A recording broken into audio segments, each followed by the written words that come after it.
Tokyo Ghoul Chapter 100, Take 2. I don't know what happened. Anyways, the title of the chapter is called The Red Hands. Quite the name. We get the cover, picture, colored and everything. It's beautiful, whatnot. But, lots to talk about, especially since we're in, starting off this brand new arc. So let's just dive into it. So, first off, as you can see, we start off with the I'm sorry, I'm just checking, make sure it's still recording. We're starting off with the CCG, and they're having a meeting here. You can see all the characters: Matsuri, Kuriwa, Suzuya, Mogan, and forgot his name. I always forget his name. Anyways, it's crazy to see where the CCG is at right now. To be honest, I would have expected that they would have been like completely gone, like they wouldn't even be operating as the CCG anymore. Maybe like another name, but something you got to think about is that there are other divisions of the CCG. I mean, even though the main division of the CCG is pretty much gone, there are other divisions of the CCG and there are other members out there. So it makes sense why they're still technically, in terms of the face, they're still there. But in terms of organization, it's pretty much just a mess. And another thing that's really interesting to think about too is the CCG is pretty much in shambles right now, right? Their leader is insane. Everyone's just going through some personal trauma, some personal sadness and tragedy and everything, and just questioning themselves and all that. But when you think about the other side, Ranteku's at, even though they have a lot more structure and they're a lot more, I guess you could say, quote unquote, stable than the CCG at the moment. If you, like, here's the funny thing: the leader of this group, Kaneki, is one of the most, if not the most, mentally unstable people in the series. I mean, we all know what he's gone through. We all know what he's going through, and everything that he's been, and all the changes and everything. And now he's taken upon the mantle of becoming this leader, which was basically forced upon him. It wasn't something that he willingly decided to do. It was just like he had to do it because no one else was going to, and everyone knew that he, including himself, understood that he was the only one that could do this. And so, interesting parallels there. Whereas, interesting parallels and opposites, because obviously the Kaneki's group, I would say, is a bit better off right now at the moment in the CCG, because the CCG is pretty much a mess, with V and the Washu gone and all that. It's crazy, but at the same time, it's not like Kaneki's group is perfectly fine. There are definitely characters that are struggling as well. So, anyways, the group right here, as you see, they're talking about who gets the right of becoming the main leader. Everyone's pretty much saying Matsuri and everything, but as it's said, there was a final letter from the chairman, old Nan Washu, saying that if something were to happen, whatever, Furuta would become the king. The king. I'm sorry. The leader of the CCG. Now I'm thinking of it two ways. It could have been the chairman, since he was part of Furuta was part of V and everything. They were all collaborating. They were just like, why not just give it to Furuta? But it just doesn't make any sense to me. I feel like Furuta wrote that himself and left it there. I mean, that's possible as well. We all saw, what was it, 2 chapters ago, where Furuta pretty much killed everyone, and he was in that room where that letter was at. So, anyways, it's interesting. Even if Furuta didn't write it, or if Furuta wrote it, I wonder where he would want to go with that, being the leader of the CCG, as to what Furuta's intention is, if he intentionally wants to become the leader of the CCG. Declare it as V just from the get go, or kill everyone else in the CCG? Like what would happen from there? That's something that's got me a bit curious as to see where that would end up leading to. But definitely a very weird conversation. And another thing that really struck me out was Matsuri. So Matsuri definitely lost some weight. Like, he looks pale. I mean, it's black and white, but he looks like he's seen a ghost, and he's seen bodies. So I guess you can say that to some extent. But he looks pretty much really messed up and far gone. And the Matsuri that we all knew, the very cocky, stubborn Matsuri, and he still is. Don't get me wrong. It's just because of everything he's been through, he's definitely, you can see those changes in terms of his physical aspects.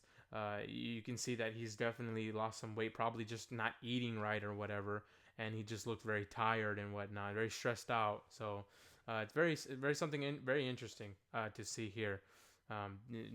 Seeing the repercussions of the last arc. Moving on, let's go with the part here with this character. Let me look him. Yui, there we go. So Yui's talking about how, and this is another thing that we see too with another character who I'll talk about here in a bit, about how he's starting to question why, what's his purpose? Is he doing the right thing and whatnot? Because he's lost everyone that he's pretty much cared for and he looked up to and everything. Is pretty much gone. Arima and Heise, the one chick, I totally forgot her name. Sorry, whatever. But it's interesting to see how Yui's been taking it, because Yui has always been pretty much a very stone cold character, like very, ghouls are bad, we gotta kill them, blah blah blah, and that's the way it is. And he's never been much to question. The only times he's ever questioned was one time when he saw Heise going berserk, like the aftermath of Heise going berserk, and he was starting to wonder, where does Heise, Kaneki fall into this? Where, like, what was gonna happen? But now it's starting to seem like he's really questioning a bit more about his status and what he is doing, and how does he perceive it all, and how is he supposed to take it all in. So another interesting thing, I really hope that not everyone decides to join Kaneki's side. Like, that would be retarded. But I don't think that's gonna go that way. But it's great to see that other characters from the other side are starting to kind of just consider the question. Because another thing that gets annoying too is when a character is too close-minded, where it's just that's the way it is and they never ever change. It's understandable why some characters like that are needed, but if you can bring that opportunity of at least just the question coming up, I think that it serves as great character development, and we can see here with that being done with Yui questioning everything that's going on, and is it actually the way it's supposed to be? And it's good. It's good to see that. But another event here too is the Suzuya event. Now this one was really one of my favorite moments in this chapter. Seeing that Suzuya is broken. He's completely broken. And here's that interesting parallel of even though it's probably just the lighting on his hair, it looks like he has white hair, including his black hair. And remember, he used to have white hair in Tokyo Ghoul. And that pretty much marked his insanity. And now I think it's not necessarily insanity of him coming back into the insane side of himself, but just the insane side of himself, of this sadness that he always held of not having anybody in the beginning and all that. But now it's like he had everyone, he had a family, he was doing his thing, and now everyone's gone. Heise's gone, and things have taken a turn for the worse.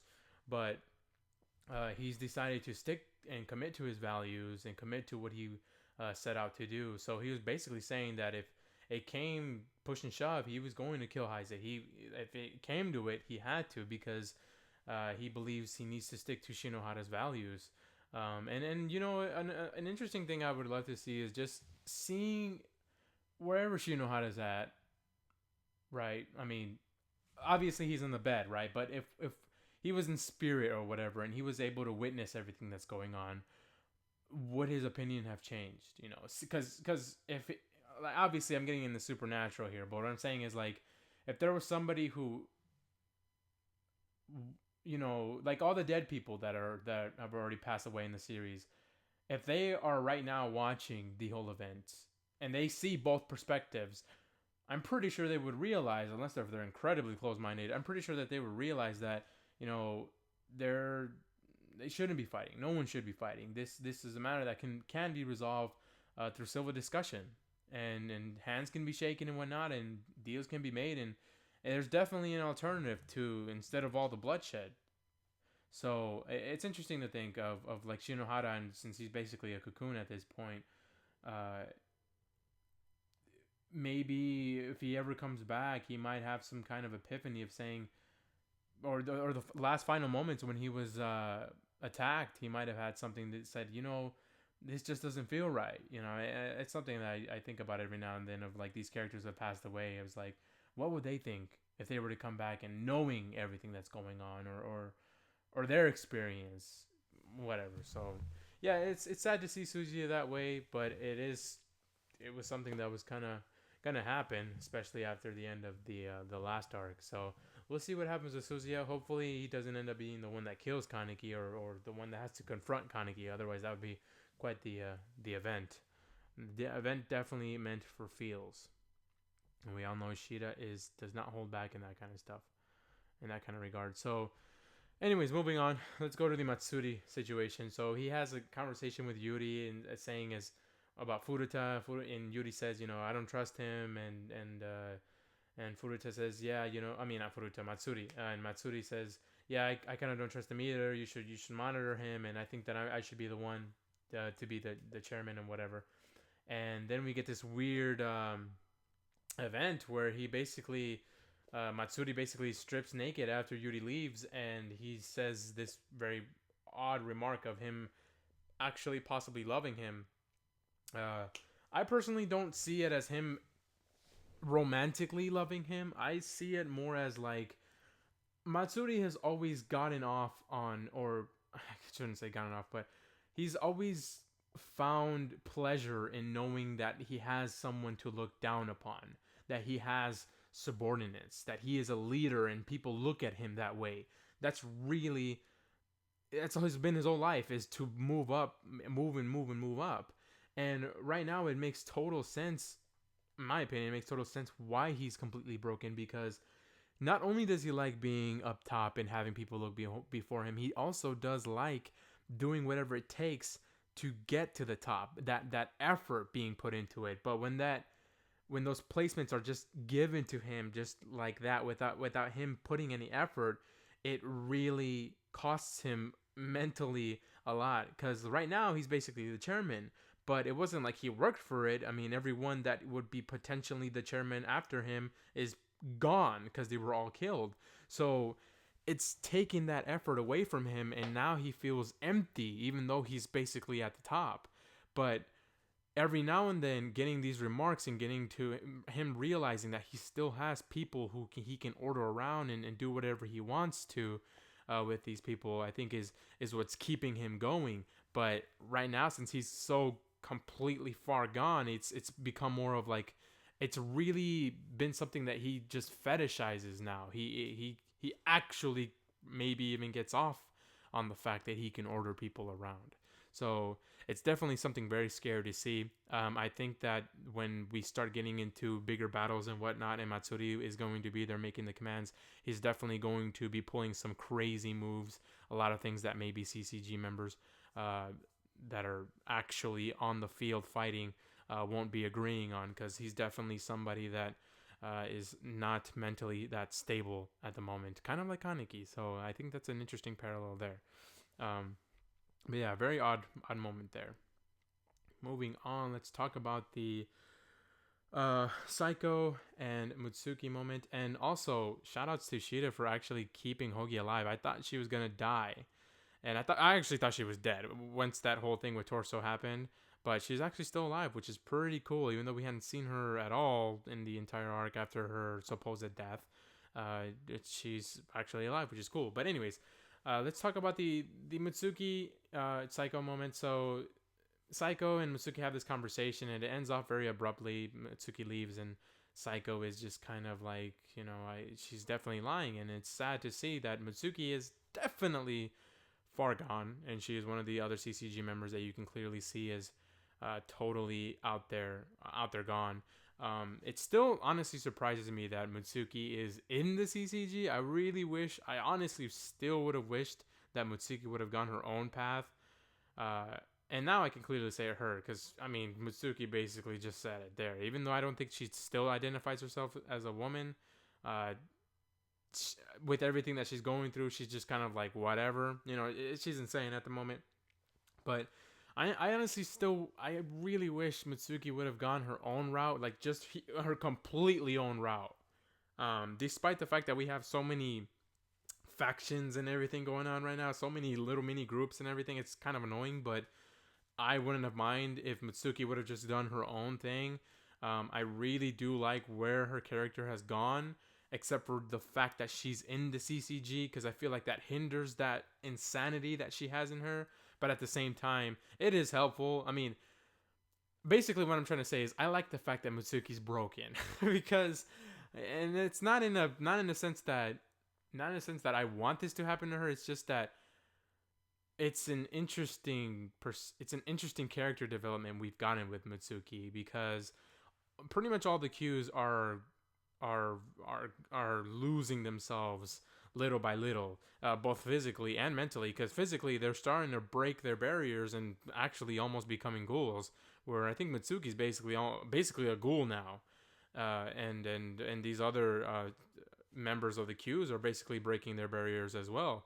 And not only we know that not only affects them physically, but that also affects them mentally. And with all the events that have happened to them, they're definitely changing for the worse, which is sad to say.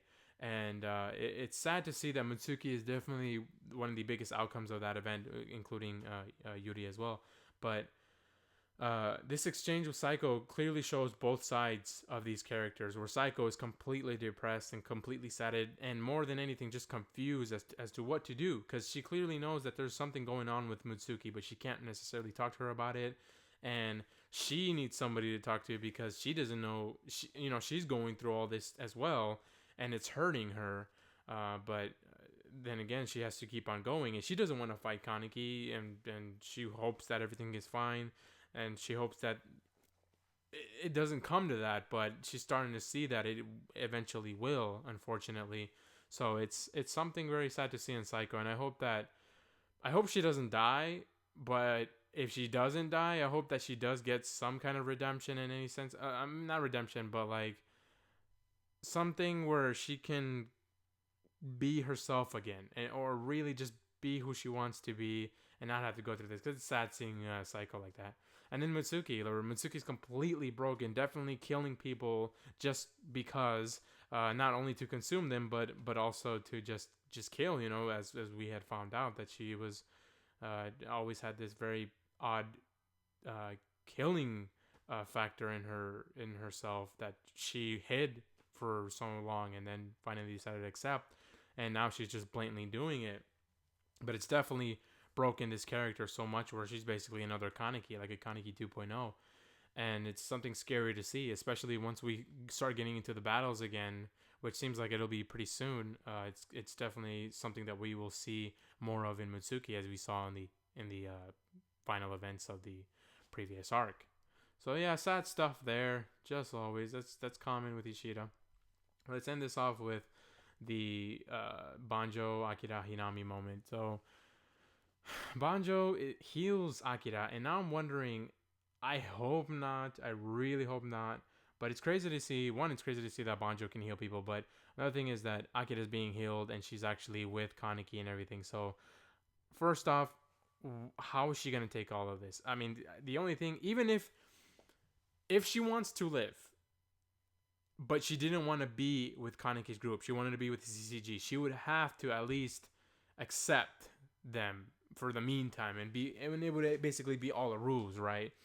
But Akira, I'm pretty sure, is going to accept the group. Like, she saw Amon, she saw him and saw what he became and everything, and it's definitely something that has probably affected her. And after them explaining everything to her and everything, I think she will come to accept them. But I hope she doesn't become a ghoul or a half ghoul, even though he's putting RC cells and she might end up becoming one. I think that's just unnecessary. But if she does, whatever. But that's besides the fact that it's going to be a very interesting take to see Akira in the group now, because there's another person included into it. So because we're basically starting to get into these big, like final arc type of battles, or final arc battle. I don't know how much time we got left in the series, but another character who's basically transitioned now, and one who was always very stone cold. I mean, her father killed Hinami's mother, and that's something that Banjo pointed out, and she vowed to kind of avenge her father in a sense with everything that had happened. So she was definitely very strict on and very firm on what she believed in terms of ghouls and everything. So it'll be interesting to see her transition into the other side and realize everything that's going on and see what her influence does to not only the group but to the people that she's fighting as well. And finally, that's just Inami there. I thought I had the other picture, but finally, the end of the chapter concludes with Kaneki meeting Furuta.